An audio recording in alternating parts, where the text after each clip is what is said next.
দেশবাসীকে ধন্যবাদ জ্ঞাপন করছি। আপনারা অনেক রাত্রি হলেও এই সাংস্কৃতিক সন্ধ্যায় বসে আছেন, এই জন্য আপনাদের কাছে আমি কৃতজ্ঞতা জ্ঞাপন করছি। বক্তৃতার শুরুতেই আমি শ্রদ্ধা ভরে স্মরণ করতে চাই বাংলাদেশের জাতীয়তাবাদী দলের প্রতিষ্ঠাতা শহীদ প্রেসিডেন্ট জিয়াউর রহমানকে, এবং সঙ্গে সঙ্গে আমরা সকলেই দোয়া করি আল্লাহ যেন ওনাকে বেহেশত নসিব দান করেন।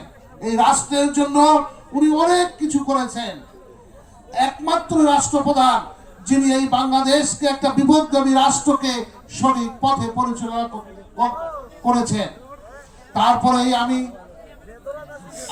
আমি কৃতজ্ঞতা জানাই, এবং শুধু তাই নয়, আল্লাহর কাছে দোয়া চাই আমাদের দেশনেত্রী মরহুমা বেগম খালেদা জিয়ার জন্য, যিনি এই ফ্যাসিস্ট সরকারের 17 বছর সংগ্রাম করেছেন এই দেশের গণতন্ত্রের জন্য, এই দেশের মানুষের জন্য, এবং সত্যিকারেই আমরা সেই গণতন্ত্র ফিরে পেয়েছি তার ওনার অক্লান্ত পরিশ্রমের জন্য।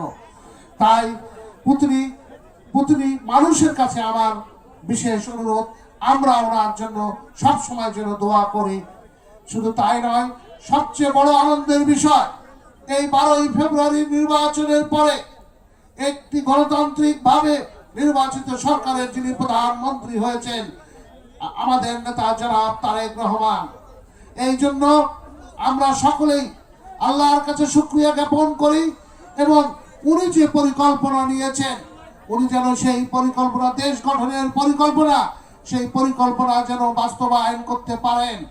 উনি আমার শ্রদ্ধেয় নেতা আমিনুল ভাই বলেছেন, পৃথিবীতে এমন কোন নজির নাই এত অল্প সময়ে এত কাজ করেছেন, এই 80 দিনও হয়নি। উনি আমার যেগুলো বলার কথা ছিল আমিনুল ভাই বলে গেছেন যে তিনি এই দেশের মানুষের জন্য যে কাজগুলো উনি করেছিলেন, যে 31 দফায় যে কথাগুলো বলা ছিল, উনি প্রতিটি অক্ষরে অক্ষরে পালন করার জন্য চেষ্টা করে চলে যাচ্ছেন। এই জন্য সকল মানুষের কাছে, জাতি ধর্ম নির্বিশেষে সকলের কাছে আমার অনুরোধ, এই দেশ গঠনের জন্য উনি অক্লান্ত পরিশ্রম করে যাচ্ছেন। তাই সকলের কাছে আমার বিশেষ অনুরোধ, আপনারা সকলে ওনার সুস্থতার জন্য দোয়া করবেন। উনি যেন এই দেশকে একটি স্বাধীন, সার্বভৌম এবং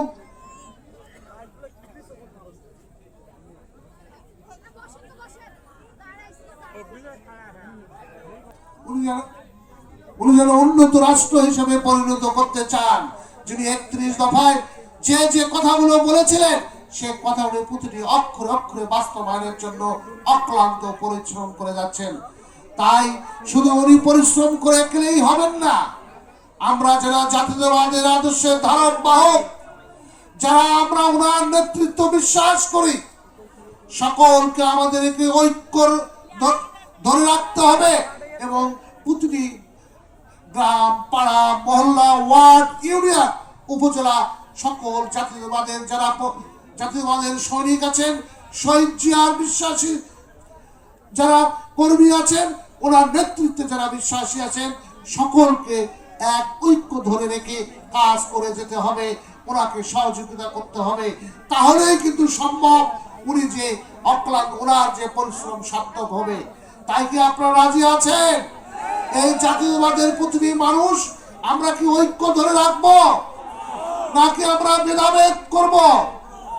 আমরা ঐক্য রাখবো, ঐক্য ছাড়া এটা সম্ভব নয়। উনি একাই পরিশ্রম করলে কি হবে? তাই আমাদের দায়িত্ব আছে, আমাদের ঐক্য রাখতে হবে। আজকে আমাদেরকে ভাবতে হবে, এক শ্রেণীর এক গোষ্ঠীর মানুষ বিভিন্ন বট বাহিনীর মাধ্যমে, বিভিন্ন ধর্মের নামে সমাজে বিশৃঙ্খলা সৃষ্টি করার চেষ্টা করছে। তাই প্রতিটি গ্রামে, পাড়া, মহল্লায় আজকে আমাদের সরকারের প্রতিটি ভালো কাজকে গ্রামে গ্রামে ছড়াই দিতে হবে, এবং প্রতিটি জাতীয়তাবাদী কর্মীকে এমন ভাবে কাজ করতে হবে, মানুষের কাছে যেতে হবে, তাহলেই মানুষ আমাদের প্রতি আকৃষ্ট হবে। তাছাড়া দেখি আকৃষ্ট হবে। তাই আমাদের সামনে অনেকগুলো নির্বাচন আছে, ইউনিয়ন পরিষদের নির্বাচন আছে, উপজেলা নির্বাচন আছে, মেয়র নির্বাচন আছে।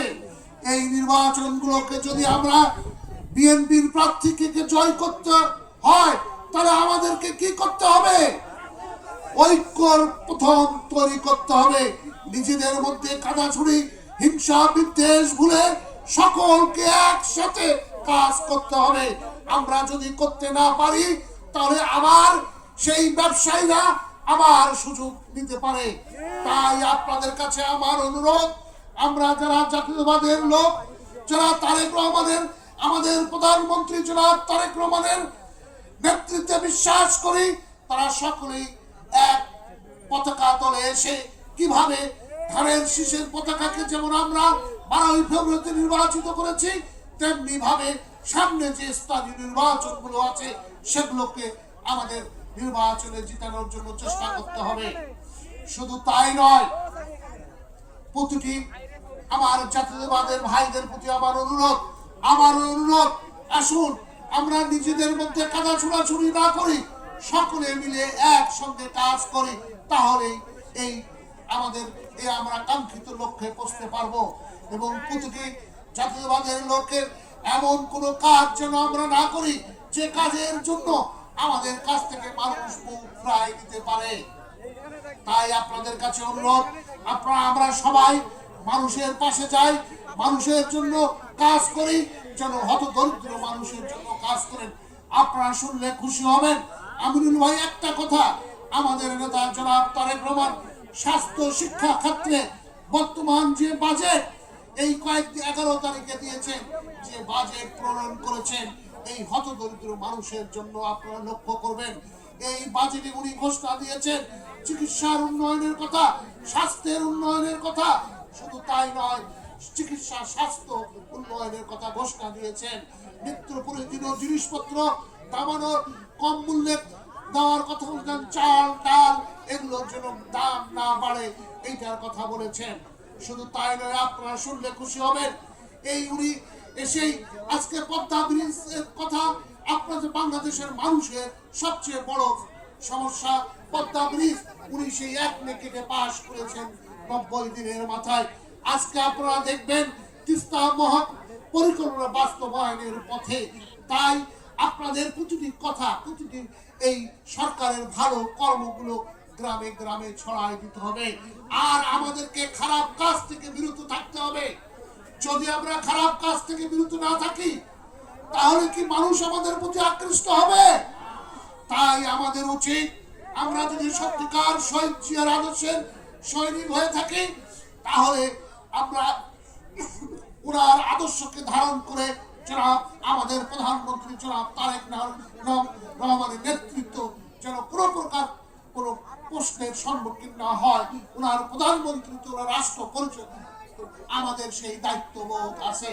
তাই সকলের প্রতি আমার অনুরোধ, আপনারা আবারও আমার অনুরোধ, সকলে আমরা আসুন, আমরা ভেদাভেদ ভুলে সকলে এক পরিবারে আসি, একসঙ্গে কাজ করি।